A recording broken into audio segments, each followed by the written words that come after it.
Hi, this is David Horvath. I'm doing my presentation for my interviews I did on Trooper Becky Curl, the Virginia State Troopers, and Ryan Sable, a corrections officer at the Indiana Reformatory. Trooper Curl, I met her through her godson, who I coach. She's been in law enforcement for roughly 25 years.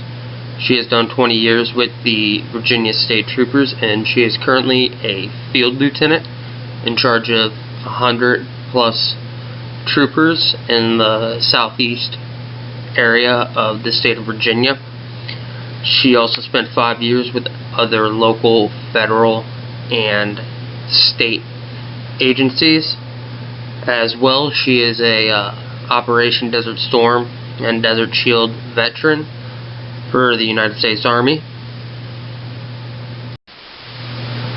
Ryan Sable, I met him through a friend of a friend, because I did not personally know anybody that was a corrections officer, and I was referred to him. He is a corrections officer at the Indiana Reformatory, also known as the Indiana Penitentiary. He has currently been a corrections officer for 4 years. Their responses were very similar in questions 1, 2, 3, 5, 6, and 7. They had very similar responses. They did differentiate a little bit. Trooper Curl referred to a lot of their role models and family playing into whether or not how they would commit crime, whereas Ryan Sable, he referred to a lot on their choices and whether or not they would choose to be involved in crime. But one thing they both hit on a lot was mental illness and people's reactions to crime. And some of the responses that were different was where people live influence whether or not they commit crime. Trooper Curl said no. She referred back to role models and in church and family and school, pretty much everywhere, who they are involved with and who they get to see in action and see their actions and what their norms are. Mr. Sable actually said yes to this because it refers a lot to his theory in that where people are determines their opportunity, and if they have opportunity to get a job, get an education, they won't be more predetermined to commit crime.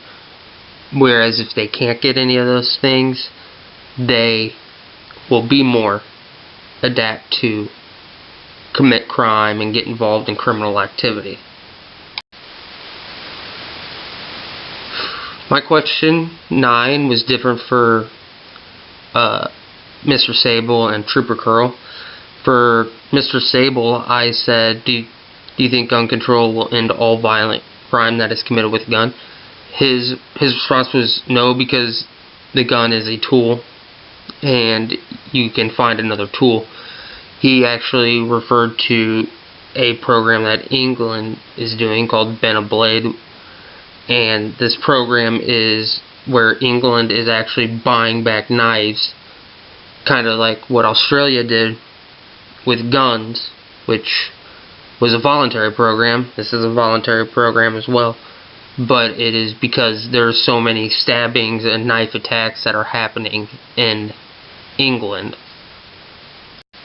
Whereas for Trooper Curl, my question was, do you think gun control will end the school shooting epidemic that we are experiencing?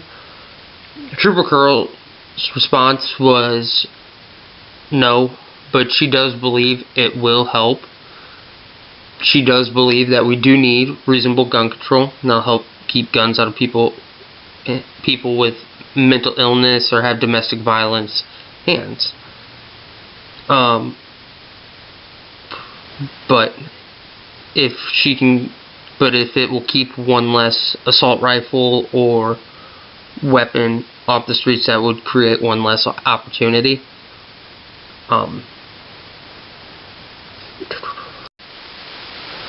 The theories that were reflected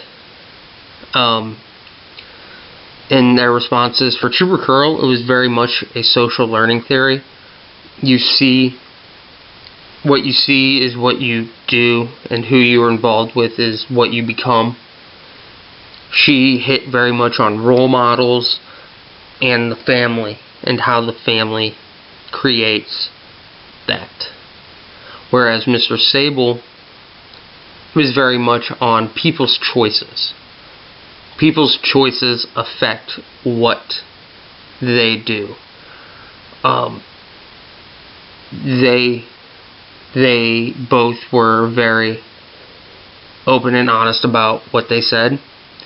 Mr. Sable thinks a lot of what people do is based on their choice or mental illness, which would not be their choice, but in general it is based on their choice. Whereas Trooper Curl thinks it is very much based on what people see is what people do. How this affects their work, Trooper Curl, I believe it'll cause her to take into what the person is going through,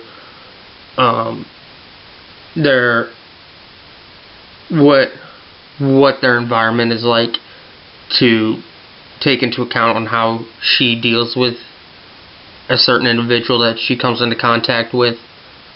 Whereas Mr. Sable is going to make his decision on what choice the person has made in their past. So he's going to handle an individual based on their past and what they have done, because he believes they have made the choice to do it.